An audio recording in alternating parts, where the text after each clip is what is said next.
This series is about role-playing games that have shaped our hobby and continue to do so. With so many games on the market and so many older games and editions available in PDF and print-on-demand forms from DriveThruRPG and elsewhere, the hobby can be a confusing place for new and even some veteran players.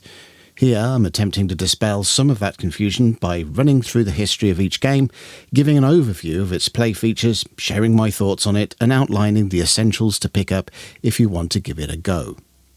This time around, I'm touching on one of my all-time favourite multi-genre systems, Chaosium's basic role-playing, the core engine that powers such other stalwarts of the role-playing hobby as Call of Cthulhu and RuneQuest.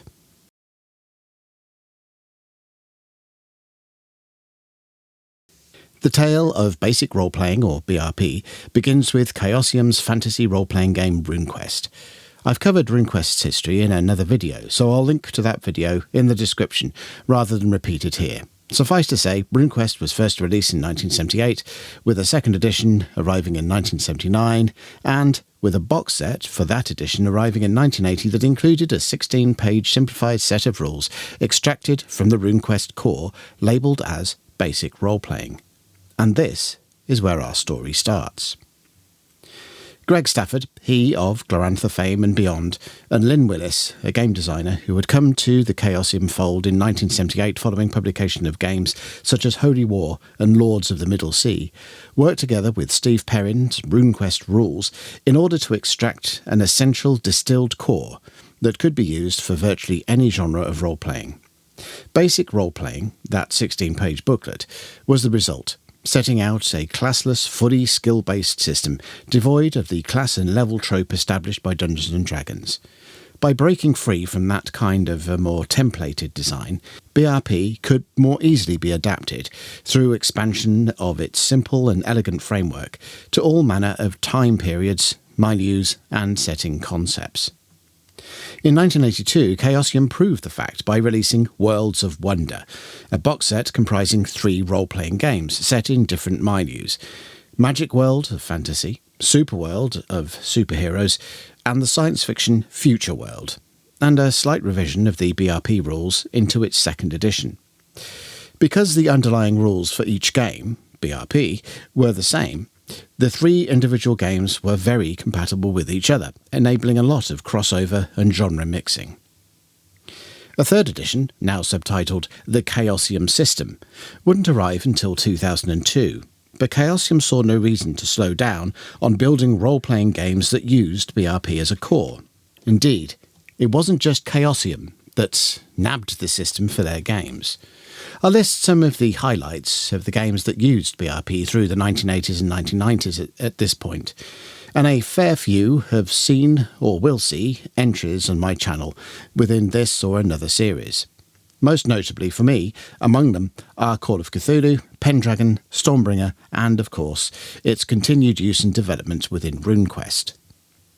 BRP was not alone in the concept of producing a generic set of rules that could be adapted to many different settings, but it was one of, if not the earliest. It was joined in this field by GURPS from 1985 and the Hero System from 1990, arguably earlier, but you can't retroactively say that it's the superhero game that you've been marketing for nearly a decade was generic all along and get away with it here. In 2000, Dungeons & Dragons finally caught up with the programme, with the D20 system being released as a platform for other games to be constructed upon, officially arriving in 2000. With such a juggernaut entering the field, the 3 systems, and others, that had been doing this sort of thing all along found themselves somewhat under the cosh. BRP released, as noted previously, a third edition in 2002, and a series of monographs, booklets that represented and expanded BRP in different ways, from 2004. One interesting highlight for me during this period is that the initial monograph releases went about revising RuneQuest's third edition rules, a system developed by Chaosium and released by Avalon Hill, which was out of print and subject to an odd limbo at the time, due to the legal status of the RuneQuest trademark, among other things. A major revision of the BRP core was released in 2008. Jason Durrell and Sam Johnson poured through all of the official games founded on BRP over the years and produced the largest tome of BRP goodness to date by iterating the BRP rules alongside optional rules from those numerous games. The Big Gold Book became a big gold standard for BRP, bringing in personality traits from Pendragon, sanity from Call of Cthulhu, and many other options to enable players to create really any type of setting that they could think of from that one volume alone. It went through a revision in 2011, and finally, about 10 years too late in my opinion, BRP was opened to the creator community via a system reference document under the Open Gaming License in 2020. Meanwhile, in RuneQuest land, and again see my videos on this subject, the rights to publish a RuneQuest-titled game fell on Mongoose Publishing. They created a sort of round-about-the-houses form of recognisable RuneQuest rules by avoiding anything Chaosium might have got legally upset about, and revised this set in 2010. Across both of these editions, Mongoose used their own iteration of pseudo-BRP to produce a number of different settings, mainly reiterating my views that Chaosium had used in the past, but had since lost the rights to. This included both Glorantha and the world of Elric, the setting for Stormbringer. Mongoose lost this license in 2011, with the design mechanism receiving it to publish RuneQuest 6th edition, which was more or less a revision of Mongoose's 2nd edition. The Mongoose version slipped into the generic system legend, which, as was Mongoose RuneQuest, opened to creators under the OGL. The design mechanism lost the rights to RuneQuest as Chaosium brought it back into the fold as part of their restructuring, with that edition morphing into Mithras, again with an associated plug into the OGL. And RuneQuest Adventures in Glorantha was released in 2018 by Chaosium. That fills in the gap leading up to the BRP SRD release in 2020, and somewhat explains it. Chaosium went through turbulent times during the 2000s, and it wasn't until the release of Call of Cthulhu 7th edition in 2014 and RuneQuest Adventures in Glorantha in 2018 that the ship was really stabilised. Releasing an SRD during that period may not have been the most pressing task. And now, here we are in 2023. BRP is still with us. Even better, it has undergone another revision to create, in my opinion, the best version of it yet. And even more better, Chaosium has decided to support the Open RPG Creative License, the ORC license, that Paizo and several other game companies have worked to assemble in the recent issues Wizards of the Coast is facing, as it attempts to manhandle Dungeons & Dragons and its own open gaming license. Under the ORC license, the BRP rules are open for all to use for their own games and publications. It is my belief that we are standing on the cusp of a bright, more open future for our hobby.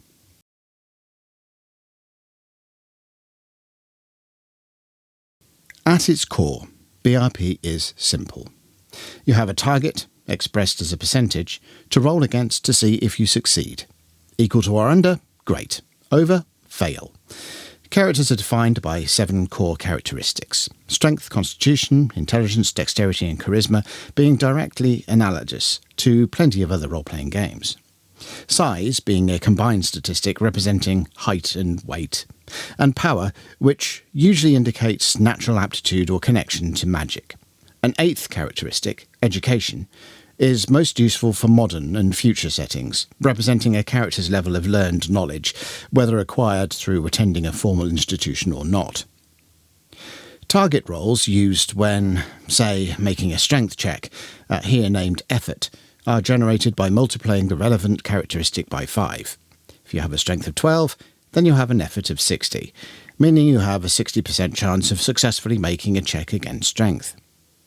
Hit points are derived from constitution and size is also factored with strength to derive a damage modifier, which adjusts the damage the character inflicts with its attacks. Power points are derived from power, and are used to fuel spellcasting. No spell slots and preparation here. The heart of the system lies in skills. skills cover combat, including attacking, parrying and dodging out of the way, magic and mundane tasks such as climbing a wall, hiding and piloting a boat. Initial skills are determined by profession, which is the job the character was doing up until they came into play as a player character, and may or may not still be doing from that point. And the expenditure of points to raise the percentages determining skill chance for success. A character receives more of these points for skills associated with their profession than they do with other skills. Character development comes in three forms: experience, or learn by doing, research, or learn by study, and training, or learn by practice. The latter two are generally done during downtime between adventures. The former is via experience rolls. Whenever a character uses a skill in a manner in which the GM feels that they could learn something from, the skill is marked. At a convenient point in the game's proceedings, usually at the close of a campaign episode or an adventure, each marked skill is checked against to see if it improves. In this way, players see their characters improve in ways of their choosing, through training and research, as well as homogeneously, by the way they play them, through experience. It is, in my opinion, a far better method than using experience points and levels. There are a few other elements of BRP that play into my own sensibilities. Armour, for example. I've long considered the abstract way of depicting armour as adjusting the probability of being hit, as it is used in Dungeons & Dragons and its armour class, as somewhat, well, daft, truth be told, much as I love D&D as a game. BRP and several other games that came after D&D go a different route. Here, armour doesn't prevent a character from being hit. It instead does what armour is designed to do in the real world, which is to mitigate damage to the wearer when they are hit. Arguably, that concept is built into D&D's armour class abstraction, but the entire abstraction of combat portrayed by D&D is so vague and clunky that even that argument makes no sense. For an example, see my video discussing the depiction of archery in RPGs, which delves a bit into why D&D's abstraction is not consistent. Anyway, as I said, BRP armour doesn't stop you being hit. Instead, armour is defined by armour points which reduce incoming damage. This opens up options such as piecemeal armour, especially when using the option to use hit locations, which is not core BRP, but it is described as an option within the rulebook. It also means that helmets, largely ignored in D&D unless they help you talk to fish, mean something in BRP with hit location option in play. Get hit in the head without a helmet and you're in big trouble. The BRP rules outline several different types of power, here used as a catch-all bucket for superheroic abilities, magic, mutations and psychic powers. In virtually all cases, these powers are fueled by the power characteristic and power points. Where relevant to the power in question, they also tie into skills. With magic, for example, more than one type of magic is presented, where skill in magic dictates success in its use, or where preparation of a handful of spells mitigates the need for a roll to succeed, as per BRP's sorcery rules, which most resemble D&D's spell slots. In the current version of the rules, elements have been introduced from RuneQuest 6th edition and Adventures in Glorantha, including passions. Along with personality traits and allegiances, these can be used by players as tools to hone the basics of their character's nature, and also by game masters to hold players' feet to the fire regarding those natures. In this regard, role-playing has a mechanical element to it that a game master can use to potentially override a player's attempts to have their characters behave beyond their nature. Generally, this isn't a dictum, though. It's usually handled by a roll. For example, a character with an 80% in a passion expressing loyalty to their lord would find it difficult to succeed a check made to disobey that lord. While it sounds somewhat mechanistic, at the table it creates a lot of fun. And that is BRP in a nutshell. The current rulebook may run to 256 pages, excluding annexed forms and character sheets.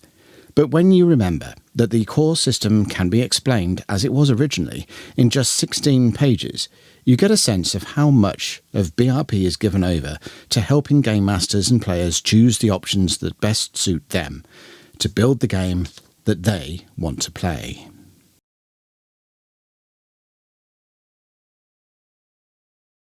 For the purpose of review, I am going to stick to the current release of the game, which is 2023's basic role-playing universal game engine.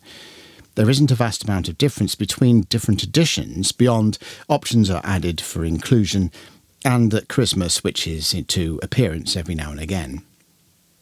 You really have two options with BRP. To use it straight out of the rulebook, with a few notes as to which options you're taking on board, including power level, which broadly describes how skilled characters are going to be from the get-go. This is going to be higher for superhero games and lower for ones that require characters to be closer to real-world human abilities. Or to create or choose a setting and drape the BRP rules over it, selecting options where relevant and tweaking the rules where needed to reflect the milieu. The former is best if you're more interested in genre than world building. Let's say you want to throw a game of 1920s gangsters together. The latter is best if you have a detailed setting in mind. In either case, you will find BRP to be a great toolkit. The rules are not complex, even when some of the more complex options are added in, which means they really don't get in the way of milieu. I guess the best analogy for me is to imagine a bowl that you fill with water. For some games, it is the system itself that is the bowl, and the campaign detail that you create that is the water. Your creations may be unique, but they still conform to the bowl. With BRP, it is somewhat the other way around. The bowl is your setting, and you fill it with the water of the system. It is flexible enough to be able to conform to whatever you need to do. As for the rulebook itself, as of this writing, it is only available as a quite reasonably priced PDF. My copy is just the PDF run through Lulu to create a print hardback. An official print version will be out soon. The writing is clear and concise, with a good explanation of concepts as you are guided through character generation. Optional rules are clearly distinguished from the core rules, and there is plentiful advice on how to use them, and to which rules don't work particularly well together. The book includes everything that you need to play, from character generation to equipment, monsters and spells. I've always rated the basic role-playing books highly, but this new Universal Game Engine edition truly is the best BRP has ever been.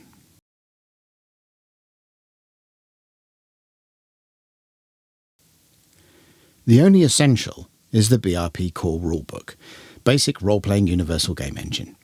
Beyond that, it's up to you. If you don't really want to get into world building, there are plenty of settings out there, within the Legacy, Official and Monograph releases for the game. Mythic Iceland is one of my favourites, but you will find plenty of fantasy, Wild West, medieval, Renaissance, World War and modern adventures and settings by hunting around a bit. Of course, all materials published for the various games founded on BRP are compatible to one extent or another, extending the support for the system even further. My general advice, if you are a newcomer to basic role-playing, or skill-based rather than class-based systems in general, would be to pick up the free BRP introductory rules and give them a tinker. If the bug bites you, then jump on the Universal Game Engine book.